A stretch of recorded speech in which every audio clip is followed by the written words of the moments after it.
오늘은 종료주일입니다. 예수님께서 십자가에 고난을 받으시는 며칠 앞두고 예루살렘에 입성하시던 때에 사람들이 종려가지를 흔들고 또 겉옷을 벗어서 길에 펴고 호산나 호산나 하면서 주님을 찬양하고 또 하늘에는 평화 그리고 높은 곳에는 영광이로다 하고 찬양하면서 맞이했던 그 날을 우리가 기념하는 날이 오늘 주일입니다.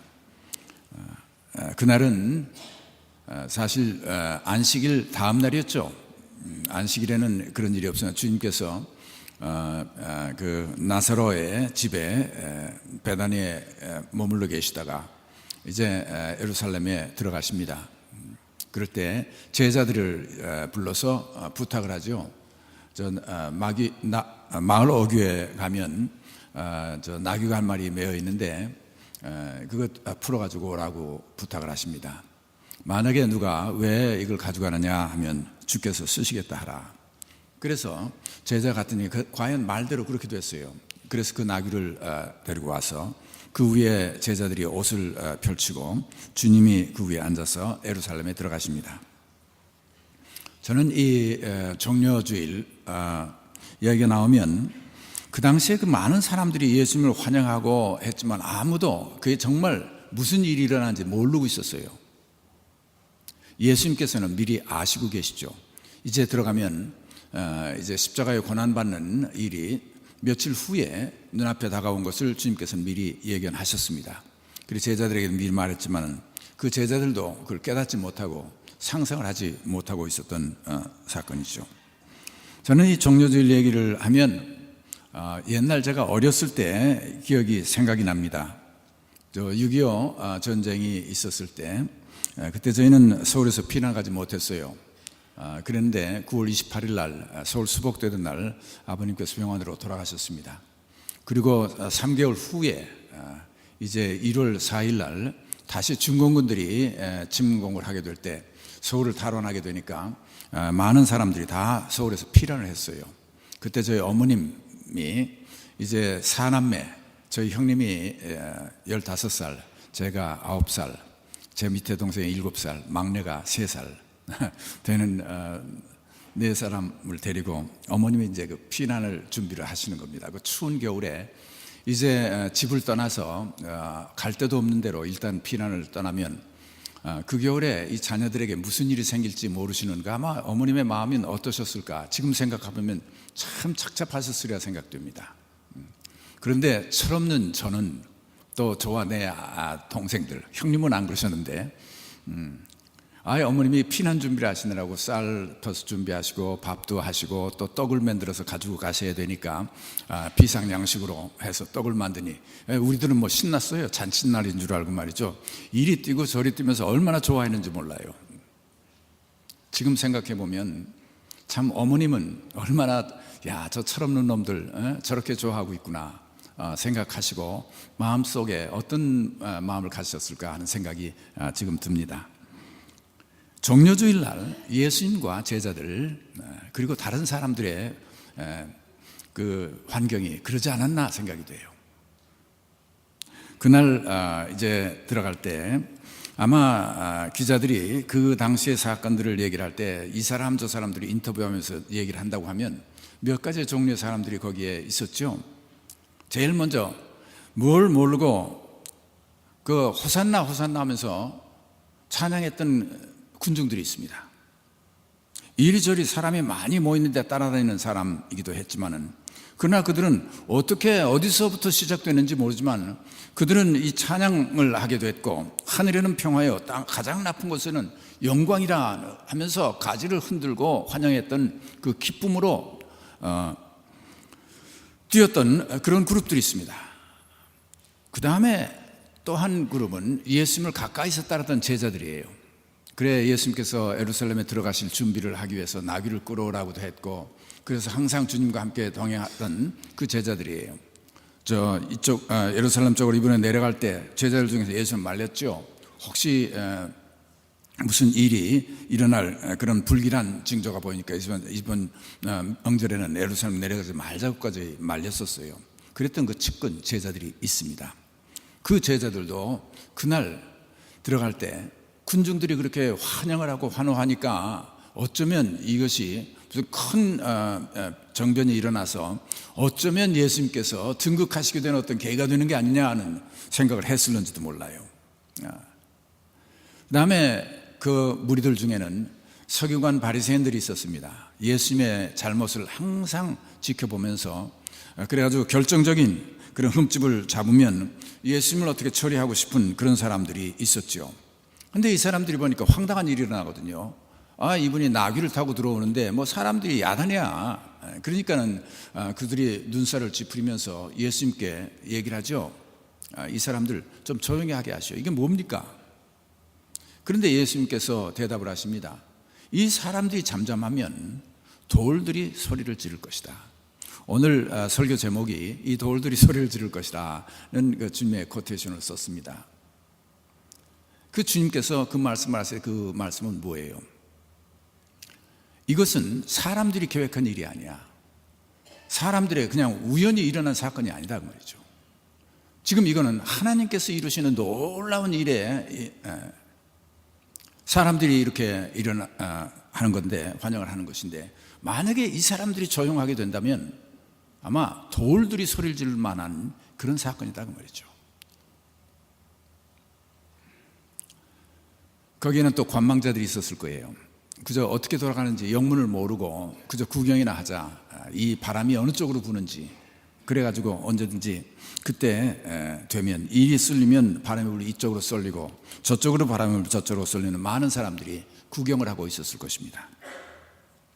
그러나 그 중에 예수님 한 분만은 자기에게 어떤 일이 일어날 건지 압니다. 그 군중들이 환호한다고 지금 예수님께서 마음이 들뜰만한 그런 기분으로 계시는 분이 아니었죠. 왜냐하면 예수님 앞에는 십자가의 고난이 있다는 것을 그분은 알고 계셨어요. 그러나 이 장면에 나타나지 않은 한 분이 또 계십니다. 하늘에서 하나님이시죠. 그 하나님께서는 그날에 일어난 사건의 참뜻을 아십니다.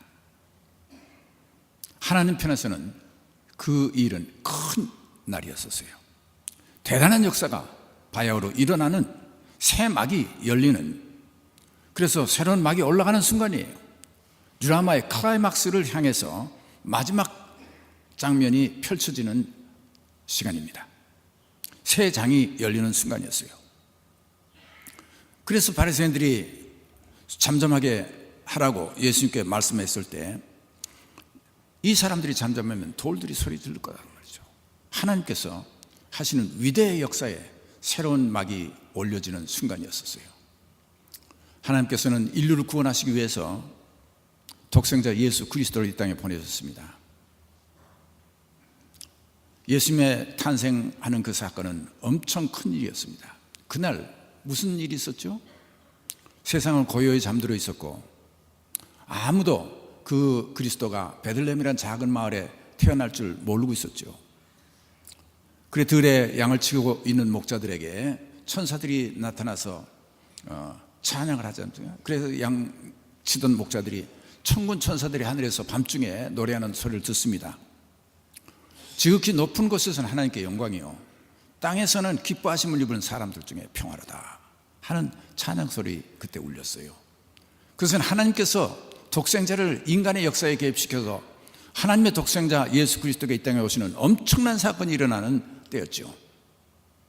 33년 후에 예수님께서 이제 예루살렘에 들어가실 때는 이제 이 땅에 하나님께서 보내셨던 우리 인간을 구속하기 위한 구속의 역사의 마지막 장이 펼쳐지고 클라이막스, 십자가의 고난받음으로써 우리의 인간의 죄를 다 사하시는 그 역사가 일어나는 그 새로운 장이 열리는 때에 예수님께서 예루살렘에 지금 들어가고 계세요.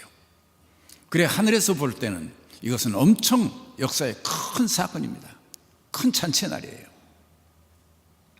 그래서 지극히 높은 곳에는 하나님께 영광이요, 땅에서는 기뻐하심을 입은 사람들 중에 평온하다. 예수님이 탄생하실 때 났던 찬송이 이번에는 지극히 높은 하나님께 영광이요, 그리고 하나님께 평화, 하늘에는 평화라고 하는 그 같은 노래를 부르게 되는 거죠.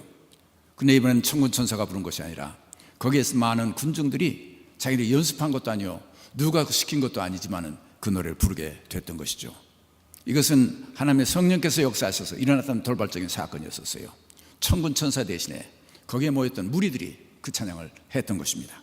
만약에 그 사람들이 그 찬양을 안 했다고 하면 돌들이라도 일어나서 그 소리를 질렀을 것이라는 얘기예요. 하나님 편에서 볼 때 놀라운 사건이 일어나는 사건입니다. 오늘 이 말씀을 우리에게 전해주었을 때 이 말씀이 무엇을 우리에게 말해주고 있습니까? 예수님께서 이 땅에 오시고 예수님께서 십자가에 고난받으시는 사건은 돌발적인 우연히 일어난 사건이 아니라는 뜻입니다. 하나님의 계획과 섭리 안에서 일어났던 사건이라는 얘기예요. 여러분, 이 세상에 우리가 사는 동안 우연이라는 사건들이 많이 있습니다. 그리고 계획하고 또 노력해서 이루는 사건들이 있습니다. 여러분, 돈을 많이 벌어서 큰 부자가 된 사람들 중에도요 우연히 부자가 된 사람들이 있어요. 그저 갑자기 시시한 땅 가지고 있었는데 그게 하루아침에 값이 오르더니 말이죠. 엄청나게 돼가지고 그래서 돈방석 위에 올라앉은 부자들이 있어요. 한국에 많습니다. 그렇게 우연히 된 그 부자와 어려서부터 열심히 노력해서 조그만 사업체를 이루고 그래서 자수성가해서 큰 사업의 성공을 이루고 부자가 된 사람이 있어요. 같은 부자지만 다른 부자입니다. 한 사람은 계획하고 노력하고 이룬 부자예요. 한 사람은 갑자기 자기가 원하는 것도 아니요 생각하지도 못하고 예상하지도 못한 일이 우연히 일어나서 생긴 사람이에요. 우리가 사는 동안에 삶의 우연이라는 게 있습니다. 많은 사람들은 그 우연이라고 하는 생각을 가지고 사는 사람도 있어요. 복권을 뽑는 사람들 중에도 그걸 굉장히 기대하는 사람들이에요. 우연히 내게 그런 일이 오면 좋지 않겠느냐, 거기에 기대하고 사는 사람들이에요. 그러나 어떤 사람은 복권은 상관없어, 난 그런 건 안 믿어, 내가 열심히 일해서 차분히 큰 돈을 못 벌더라도 일했다고 사는 사람들이 있어요. 다른 사람들입니다. 우리가 결혼해서 사는 부부들 중에도 두 가지 생활 철학을 가지고 사는 사람도 있어요. 한 사람은 우연히 만났다 그 말이에요. 지나다가 우연히 만난 사람이었었어요. 그래가지고 사귐을 가졌어. 그때는 결혼할 생각도 한 것 아닙니다. 근데 우연히 서로 마음이 맞았어. 그래서 우연히 결혼까지 하게 됐어요. 그리고 아이들도 우연히 태어났어. 우연 속에 사는 사람들이 똑같이 살고, 그런데 어떤 사람은 그렇게 생각하지 않습니다. 이것은 하나님께서 섭리해 주시고 점지해 주신 우리 배우자를 만난 거예요. 그렇죠? 하나님께서 축복해 주시고 계획하신 가정을 이룬 거예요. 그리고 우리를 통해서 하나님께서 미리미리 예배하신 그 생명들이 내 가정을 통해서 태어났어요. 하나님의 섭리와 계획을 믿고 사는 사람이 있고, 우리 삶에 우연 속에서 모든 것이 일어난다고 믿고 사는 사람들이 있어요. 여러분, 크게 다릅니다. 오늘 정료주일의 이 사건은 우연히 일어난 사건이 아니라는 것을 우리에게 말씀하고 있는 거예요. 하나님의 계획과 섭리 안에서 그대로 진행돼서 이루어진 사건이라는 것을 우리에게 말해주고 있는 것입니다.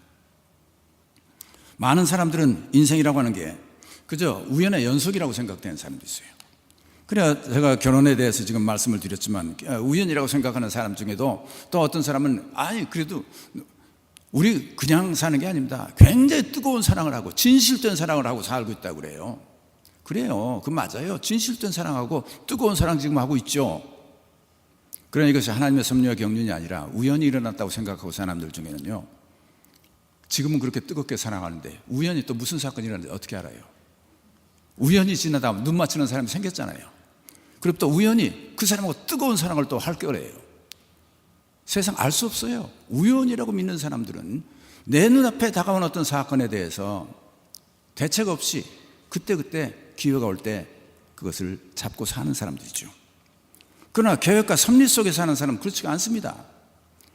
내게 그 귀한 사람을 내게 주셨고 가정을 이룰 수 있도록 해주고, 그 가정에 하나님께서 계획하셔서 귀한 생명들을 허락해 가정을 살았는데, 아무리 이쁜 사람, 아무리 굉장한 사람이 우연히 만난다고 할지라도 거기에 어떻게 눈을 돌릴 수가 있겠어요? 안 돼요. 절대 안 된다는 얘기입니다. 그것이 우연을 믿고 사는 사람과 계획과 섭리를 믿고 사는 사람이 큰 차이가 되는 거죠. 저 강단에서 이런 얘기 하긴 안 됐지만 그 만남이라고 하는 노래가 있어요. 노사연이라고 하는 사람이 부른 노래입니다. 내가 노래는 못 불러요. 그러니까 가사만 읽을게요. 우리의 만남은 우연이 아니라 그것은 우리의 바람이었어. 있기에 너무한 나의 운명이었기에 바랄 수는 없지만 영혼을 태우리라고 부르는 노래입니다. 그 우연이 아니었다는 그 만남이에요. 만남. 근데 이분은 하나님을 믿지 않았기 때문에 이 가사 쓴 사람은 아마 하나님의 섭리로 만났다는 소리는 안 하고 우리가 영 바라고 바랬던 건데 만났잖아요. 이것은 우연이 아니야. 이것은 우리의 운명이라고 그 사람은 얘기를 하고 있어요. 그렇기 때문에 잊을 수가 없는 사람입니다. 또 바랄 수는 없지만 영혼을 태울 수 있는 사람이지, 이게 잠깐 있다가 또 다른 기회가 생기면 다르게 변할 게 아니라는 얘기예요. 운명을 믿는 사람도, 자기들이 바라고 바랐던 것이 이루어졌다는 걸 믿는 사람도, 우연을 믿는 사람과는 다른 것을 가지고 삽니다. 그러나 우리는 전능하신 하나님을 믿는 사람이에요. 하나님께서 우주를 창조하시고 역사를 운행하시고 계십니다. 그리고 우리에게 예수 그리스도 독생자를 보내주시고 그를 통해서 우리를 구원해 주시고, 또 구원받은 여러분 한 사람 한 사람을 하나님께서 섭리하시고 구원해 주신 그 하나님의 손길과 계획을 우리가 믿는 사람들이죠. 우리는 우연을 믿는 사람이 아닙니다. 오늘 정료주일의 이 사건은 그날 우연히 일어난 사건이 아니었다고 하는 것을 우리에게 말하고 있는 것입니다.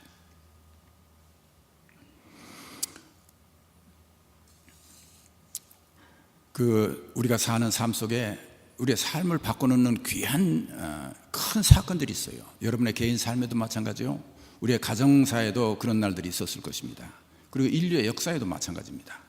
예수님께서 이 땅에 오시고, 그리고 예수님께서 골고다를 향해서 올라가시고 예루살렘 입성하시고 십자가에 못 박히신 사건은 인류의 큰 전환점을 가져온 큰 사건이었었어요. 그리고 이것은 하나님의 계획 아래서 이루어진 겁니다. 우연히 일어난 사건이 아니죠. 세상에도 그런 역사를 바꾸는 사건들이 있습니다. 여러분, 역사에 보면 노르만디 인베이전, 또 배틀 오브 워털루라고 하는 워털루의 싸움, 전쟁, 이런 것들은 큰 전환점을 이룬 그런 싸움이죠. 워털루 전쟁이라고 하는 1815년에 6월 달에 있었던 전쟁이죠. 23년 동안 싸워왔던 불란서와 유럽 국가들 간의 전쟁의 마지막 종집을 찍는 날, 마지막 전쟁터가 워털루였습니다. 이 전쟁에서 나폴레온이 마지막 패전을 하게 되죠. 브뤼셀의 작은 마을 워털루라고 하는 곳에 나폴레온이 이끄는 7,200명의 군대들과 영국, 독일, 더치, 벨지움 이런 연합군들이 이끄는 6만 8천 명의 군대가 대전을 합니다. 그 전쟁에서 마지막으로 나폴레온의 군대가 패전을 하죠. 그리고 완전히 그 전쟁이 종집을 찍게 되는 날이 그 전쟁터가 워털루 전쟁이었었어요. 노르만디 상륙작전도 마찬가지입니다. 그건 1944년 2차 대전 말에 있었던 일이죠. 여러분 잘 아시는 대통령을 했던 아이젠하워, 그분이 장군으로 있었을 때예요. 아이젠하워 장군이 노르만디 연합군을 지휘하던 때죠. 그 노르만디 상륙작전을 역사상 가장 대규모의 상륙작전을 플랜했습니다. 그러나 25년 만에 오는 악천후로 인해서 24시간 그 작전을 연기를 했다고 그래요. 그리고 마지막에 이 작전을 수행했을 때 독일 나치군이 전세에서 힘을 잃고 그리고 결국 패전에 이르게 되는 그 계기가 노르만디 상륙작전을 통해서 이루어졌던 일이에요. 역사에도 사건을 바꾸는 사건들이 있습니다. 주님께서 지금 예루살렘에 들어갔던 이 날은 역사의 새 장을 여는 그런 사건이에요. 워털루 전쟁보다 더 엄청난 사건이었습니다. 노르만디 상륙작전보다 더 엄청난 사건이에요. 하나님께서 계획하시고 인류 역사에 이루는 가장 큰 새로운 역사가 일어나는 막이 열린 때입니다. 그런데 이때에 이 모든 일을 예수님이 혼자 하셨어요. 거기에 그 많은 군중들이 있었지만 그들이 무슨 일이 일어난지 알지 못했습니다. 예수님의 제자들도 모르고 있었어요. 그 사람들이 환호성을 올릴 때 이것이 십자가를 향해 가는 거라고 제자들은 아무도 생각을 못했습니다. 예수님 홀로 이 모든 일을 수행하셨어요. 우리 구약성서 이사야 63장에 보면 예수님에 대해서 예언이 많이 있습니다. 그 중에 63장의 1절에서 5절까지 나오는 말은 예수님께서 홀로 싸워서 승리하시고 온통 피 묻은 복장으로 오시는 예수 그리스도의 모습을 여기에 그리고 있어요. 그러면서 이 파수꾼, 이제 성이 이제 있죠. 그럼 먼 성에 파수대가 있어요. 그러면 혹시 적군들이 오나 이제 새벽에 밤새 이제 성 밖을 워치하고 있죠.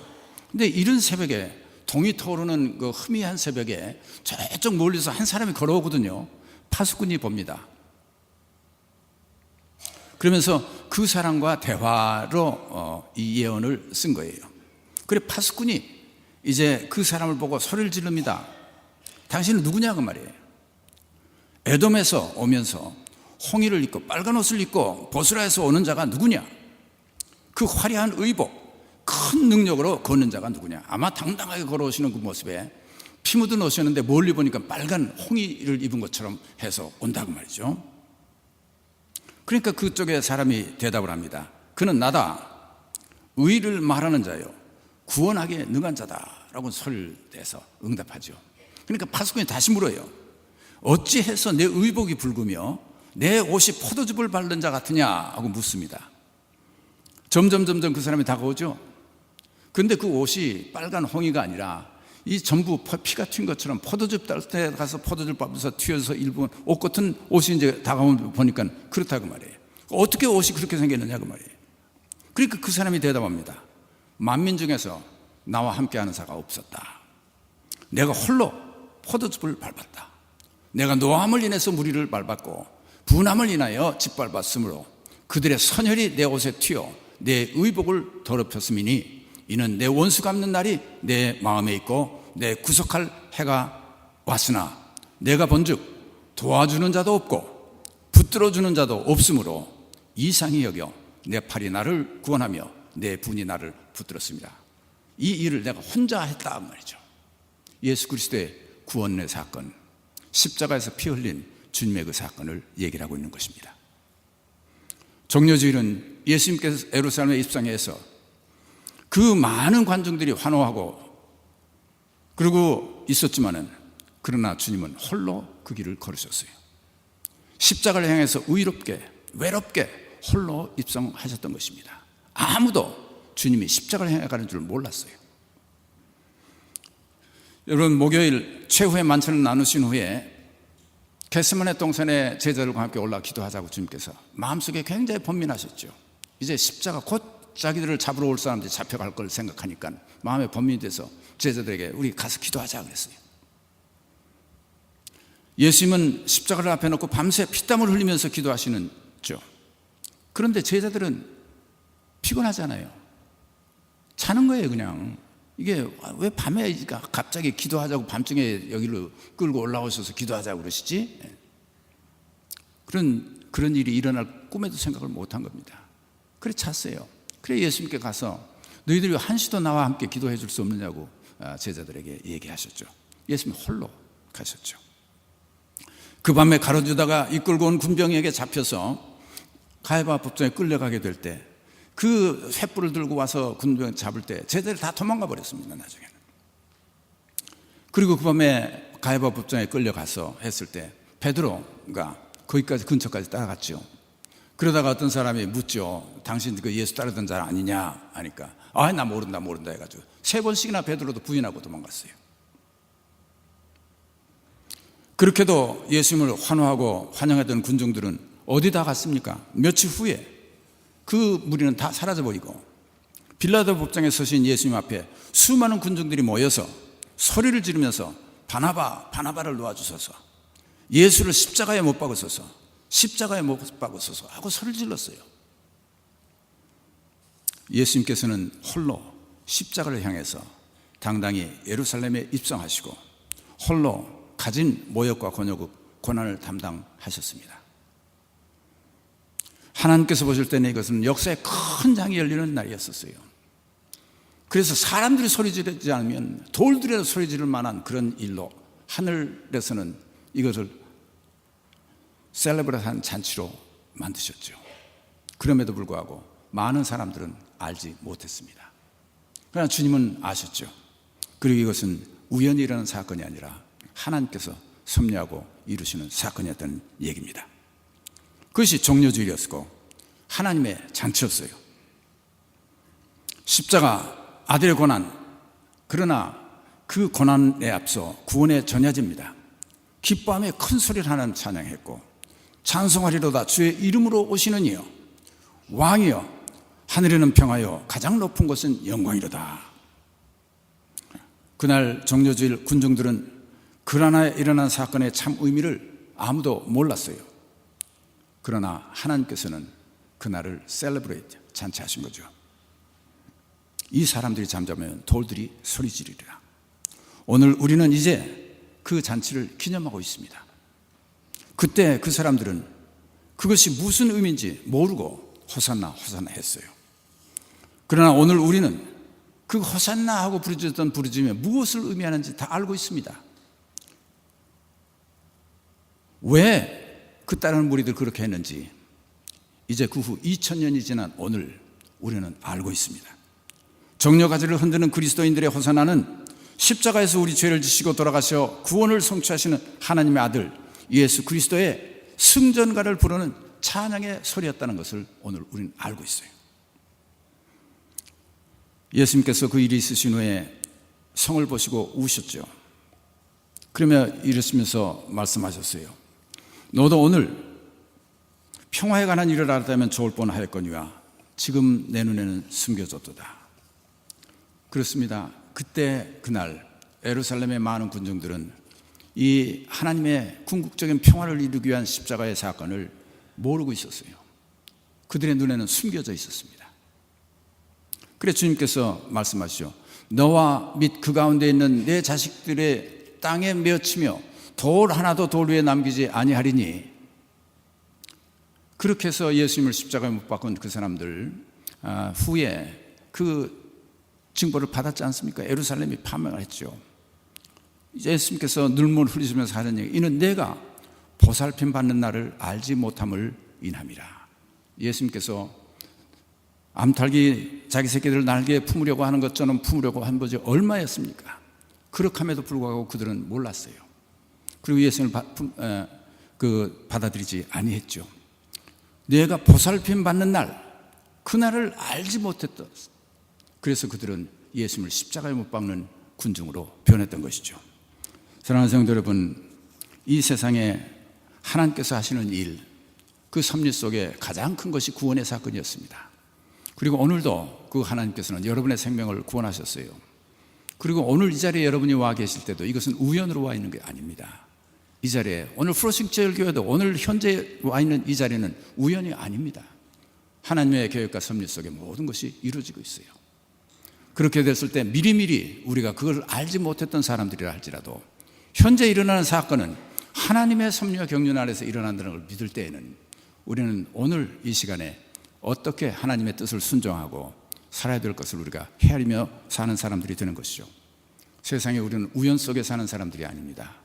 하나님의 계획과 섭리 속에 살고 있고 그렇게 계획한 가장 위대한 그 예수 그리스도의 십자가의 구원, 그것에 의해서 구원받은 사람들입니다. 이제 정료주일을 맞이하면서 또 부활주일 다음에 맞을 때 우리는 이 기간 동안 그 하나님의 섭리를 생각하면서 감사하고 사시는 것 되시기를 주의 이름으로 축원합니다.